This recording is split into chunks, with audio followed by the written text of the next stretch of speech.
So this is probably the most common question that I get. The chemical composition is 85% water, 7% phosphoric acid, and the other 8% the inventor's not giving up as a trade secret. Now, my official answer is to check with your local regulations and laws as far as disposal goes. But should you ever have a spill and need to dispose of it, I found in most states and counties that you are able to simply just dilute it with water and put it down the drain. Again, check with your local laws and regulations. Yes, proper PPE are safety glasses and gloves.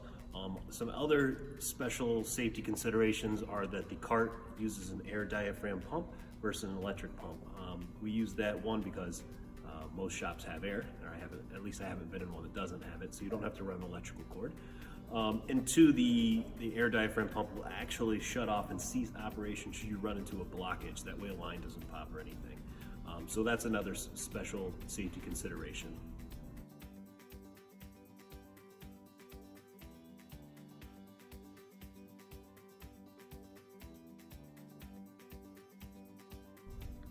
Initial cleanings do take the longest. I've had some as short as 1 hour and some as long as 8 hours. The goal here is to get your cooling passages back down to bare metal.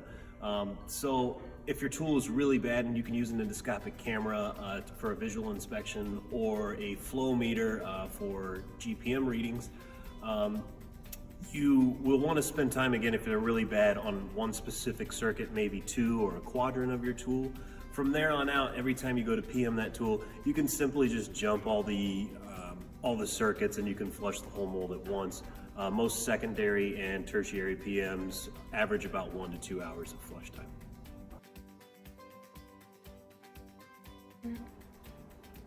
Yes, the EcoPro 360 won't etch any metal surfaces. Some rubber compounds and seals that you have, over time you will notice that it will actually swell up and dry rot. Some of those seals that are not affected are EPDM, PTFE, that's what we have in the cart. Those are acid resistant compounds. Other similar seals that you'll find in your shops, Viton, nylon, silicone, those things of those nature. I do have time studies going on. As of right now, we're about the 2-week time frame. Nothing has happened to those seals, but I would imagine given 8, 9, 10 months that those will swell up and dry rot. As far as metals go, any non-ferrous metals, you're likely to run into beryllium, copper, aluminum, brass are probably the most common alloys that I run into shops. If you do leave it on those alloys, it will have kind of like a staining effect. It won't etch any of the metals. So though in those instances, if you're flushing whole tools, for example, or a closed mold, I always tell users back flush with water when you're done flushing out with the EcoPro 360 as your best bet.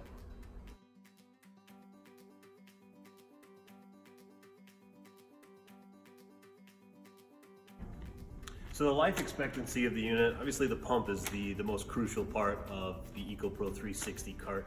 It's about 3 million strokes, which translates to pretty much 8 months of continuous use, or 13 hours a day. Most users are using it for 1 to 2 hours at a time, maybe 10 hours at most on a week. So the pump itself should last you quite a number of years. As far as warranty goes, everything has a 1-year replacement on it. The most common item needing replaced is the filter that I'm holding here. That is dependent upon how bad your water actually is, how often you're using your unit, things of that nature. I've had some filters last as little as 10 minutes.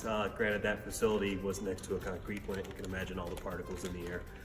Whereas I've had some users that get by using 1, maybe 2 filters on an annual basis. So the other common area, I don't know if you can see up here, at the top of that filter housing unit is a bypass on the filter. I have had a couple users that turned it the wrong way, and when they met resistance, they simply forced it and snapped it off. So we do have an instructional video on YouTube on how to properly use the bypass on the filter.